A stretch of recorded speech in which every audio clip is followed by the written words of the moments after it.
Herkese merhabalar arkadaşlar. Bugün sizlerle birlikte bu resmi boyayacağım. Oradan çok belli olmuyor olabilir ama alışırsınız. Öncelikle kaşları çizmeyi unutmuşum.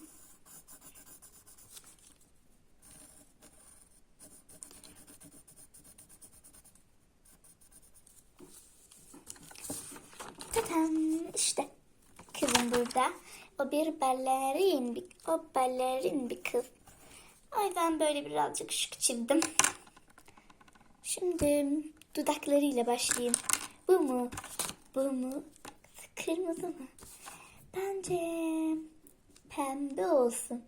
Açık pembe. Böylece daha çok dudak gibi görünür. Öyle çok da süslü olmasın bu kız. Doğal dudak rengi. Gözleri yeşil mi? Yeşil mi olsun? Kahverengi mi? Hangisi? Bence yeşil.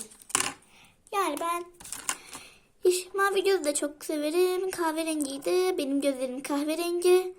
Ama yeşil göze de ayrı bir bayılırım. İnsan öyle çok şık gösteriyor, yani öyle bir değişik gösteriyor.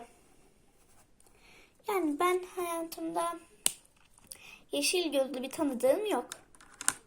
Yani arkadaş olur, aile büyüğü olur, akraba olur, kuzen olur. Ama benim yok yeşil gözlü biri. Mavi gözlü bir tane kuzenim var, yeşil gözlü hiç yok. O yüzden yeşil bana öyle çok güzel gibi görünüyor. Tamam, saçlara geçtim. Saçları sarı yapacağım. Ha, bu arada siz de like atıp abone olmayı unutmayın.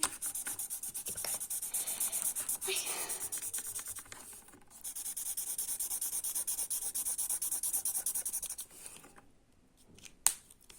Tamam. Tadam. Ay, çok güzel oldu maşallah. Tamam, elbisesindeki beyazlar aynı kalacak. Elbisesine tabii ki açık pembe yapacağım. Başka ne renk yapabilirim ya? Balerin bu kız, balerin.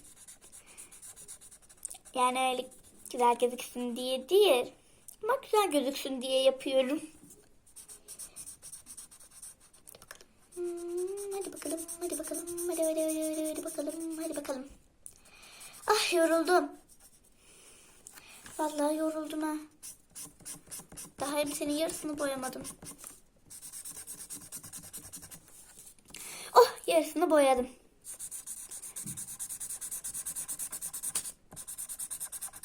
Kalan yerimin çeyreğini.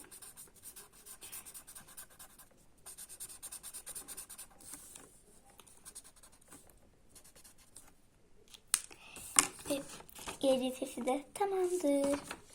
Boynumdaki boncukları ayrı göstermek istiyorum. O yüzden onları yeşil yapacağım.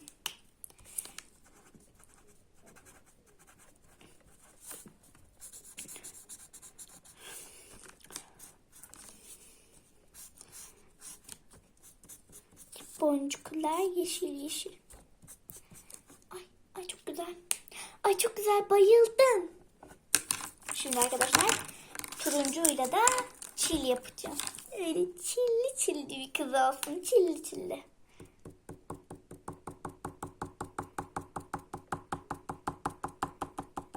Arkadaşlar ben yüzde çili çok seviyorum. Yani öyle insanı çok güzel gösteriyor yani. Ben yüzde öyle hafif çilleri, hafifin bir tık üstü, yani öyle çok abartılı da değil ama öyle bununki gibi çilleri çok severim. Yani keşke benim de olsaydı. Böyle dediğime bakmayın siz. Yoksa çilim olsun ister miyim? Belki. Göz makyajına pembe. Arkadaşlar ben buna bir şey daha ekleyeceğim. Öyle güzel gözüksün.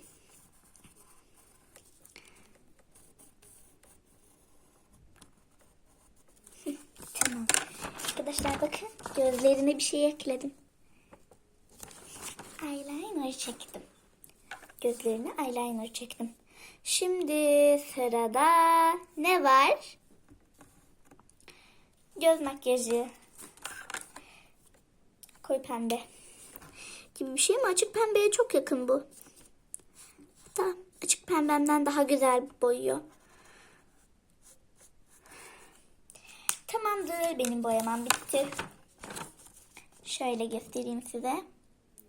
Güzel bir balerin kız yaptım. Like atıp abone olmayı unutmayın. Hadi öptüm. Ha arkadaşlar.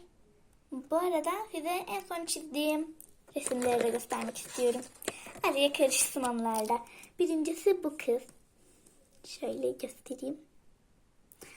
Çizmiştim. Suyun dibinde boğulup ölen bir kızı anımsattığını istedim. Burada da böyle bir şey yaptım. Başka bir resim koymadım. Ya keşke bu küçük olsaydı deftere yapıştırırdım ama neyse artık küçüğünü de yaparım. Değil mi? Like atıp abone olmayı unutmuyorsunuz. Bakın yine hatırlatıyorum he.